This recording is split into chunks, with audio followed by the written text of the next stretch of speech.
Salut à tout le monde. Bienvenue sur la scène Vision Pyramidal Team. Aujourd'hui, nous allons traiter un thème encore très intéressant, à savoir la connaissance. Nous allons parler de la connaissance parce que la connaissance est la chose la mieux recherchée au monde. Et il est dit que la connaissance vaut mieux que de l'or. La connaissance vaut mieux que de l'or. Nous allons introduire cette vidéo avec la citation d'Idriss Aberkan, l'un des plus grands conférenciers de ce monde, qui a animé au moins 450 conférences partout dans le monde. Il dit que la matière, lorsque nous la partageons, elle diminue, tandis que la connaissance, lorsque nous la partageons, elle se multiplie. La plupart des personnes croient que nous ne pouvons plus rien développer.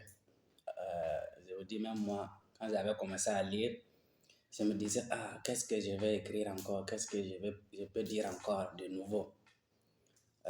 Lorsque j'ai vu la citation d'Idriss Aberkan, j'ai compris comment les gens acquièrent de la connaissance.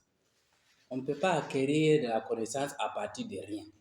On acquiert la connaissance à partir d'un auteur, ou bien à partir d'une observation de la nature, ou à partir de l'étude. Lorsque tu veux développer quelque chose, lorsque tu veux commencer à produire aussi la connaissance, il faut aller à la source. Par exemple, on peut lire. Puisqu'on dit lorsqu'on partage la connaissance, elle s'augmente, elle se multiplie. Donc, ce qui veut dire que lorsque tu lis un livre, à partir de ce livre, tu peux développer quelque chose. Lorsque tu écoutes un savant, à partir de ses paroles, tu peux développer une connaissance. Et c'est là que j'ai commencé à remarquer que beaucoup de gens ont produit leurs œuvres à partir d'une seule œuvre de quelqu'un. Par exemple, Napoléon Hill. Plusieurs personnes sont devenues riches à travers le livre de Napoléon, Plus malin que le diable. Et plusieurs personnes sont arrivées à écrire des livres à travers sur la base de ce livre-là. Et c'est là que j'ai compris que ceux qui pensent comme moi que non, on ne peut plus rien développer, on ne peut pas produire de la connaissance, sont dans l'erreur. Et nous devons quitter dans cette erreur. Regardez les Chinois. Pourquoi aujourd'hui nous vénérons les Chinois? Parce qu'ils ont cette connaissance-là de copier. Ils ont cette connaissance de copier. N'attendons pas de produire quelque chose de nouveau. Même si quelqu'un écrit son œuvre, tu penses que l'œuvre est parfaite? Non. La personne peut bien poser les questions, mais il n'est pas arrivé à tout développer. À partir de son œuvre, tu peux trouver quelques manquements. Et à partir de ces manquements, tu peux développer quelque chose pour que ce soit une œuvre inédite. L'innovation passe par cela. Tu peux améliorer. Vous pouvez constater que même les technologies, on améliore les moteurs, l'Internet, l'ampoule. Ceux qui pensent que c'est Thomas Edison qui a créé l'ampoule électrique, c'est pas vrai. Bien avant Thomas Edison, il y avait quelqu'un qui a travaillé sur l'ampoule. Thomas Edison est venu améliorer.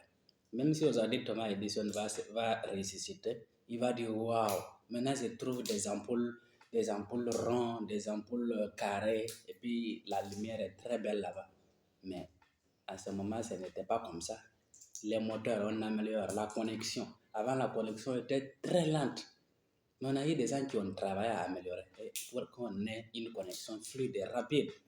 Les iPhones, avant, regardez même les premiers ordinateurs, des grands ordinateurs, un ordinateur qui pouvait remplir une maison. Maintenant, on a réduit ça.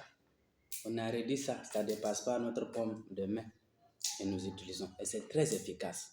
C'est comme ça. Même en psychologie, en sociologie, en sciences, nous pouvons améliorer. On peut prendre les pères fondateurs de la psychologie, expliquer, rendre pointu leurs connaissances, afin que chacun puisse profiter. Vous savez que lorsque on prend les pères fondateurs de la psychologie, quand un enfant d'aujourd'hui lit les œuvres-là, il ne peut pas comprendre. Mais nous avons la tâche de prendre ces études-là, les rendre pointues, expliquer très bien, afin qu'ils puissent comprendre. C'est là qu'Idriss Aberkan parle de la digestion de la connaissance. C'est bien vrai que l'humanité a produit tellement de connaissances, mais nous n'arrivons pas aujourd'hui à digérer cette connaissance. Ça veut dire que la connaissance est là, on ne la digère pas, on ne la consomme pas, À base de cette connaissance, on ne produit rien. Et ça, Idriss Aberkane parle de la discussion de la connaissance. Donc, à partir de cette vidéo, aucun jeune ne peut dire encore non, il n'y a rien à faire. Tu peux te baser sur les filières qui existent aujourd'hui afin de développer quelque chose. Si tu veux les arts martiaux, il y a des gens qui ont fait les arts martiaux bien avant toi. Si tu veux la construction, il y en a. Si tu veux la sociologie, il y en a. Tu peux, à base de ces livres, lire. On ne peut pas produire de la connaissance à partir de rien. On ne peut pas commencer à penser comme ça.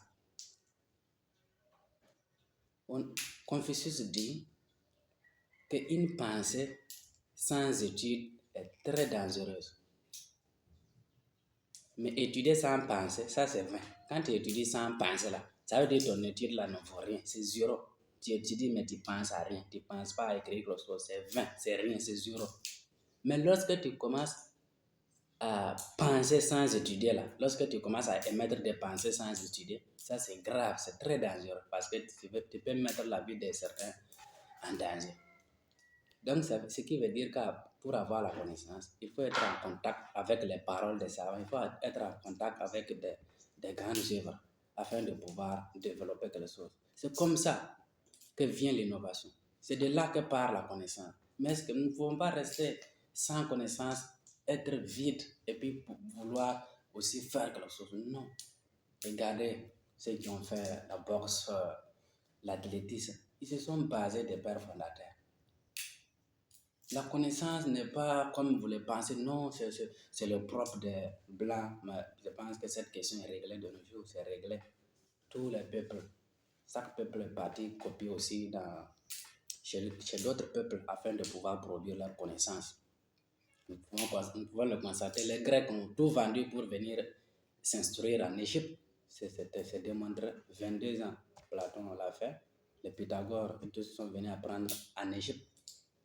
Voilà, les Arabes partent partout dans le monde pour copier, pour prendre la connaissance afin de retourner à Bagdad et construire ce qu'ils veulent. Aucun peuple n'est resté sur place à acquérir de la connaissance. Nous devons copier comme les Chinois l'ont bien compris. Copier, innover, améliorer, rendre les connaissances pointues et digérables comme Idriss Aberkane le dit.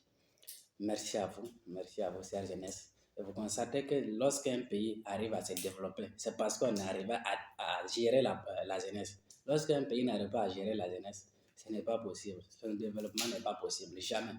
C'est la jeunesse qui développe. Parce que les enfants qui dirigent aujourd'hui l'Amérique, ce n'est pas les George Washington, non. Mais c'est la jeunesse, les petits-enfants, c'est eux qui dirigent maintenant l'Amérique. Ce qui veut dire que les enfants qui marchent aujourd'hui aussi, c'est eux qui vont diriger l'Afrique de demain. Et ces jeunes doivent être formés. Nous devons apprendre comment acquérir de la connaissance, parce que c'est la connaissance qui gère une nation, c'est la connaissance qui gère un pays. Merci à vous, à la prochaine.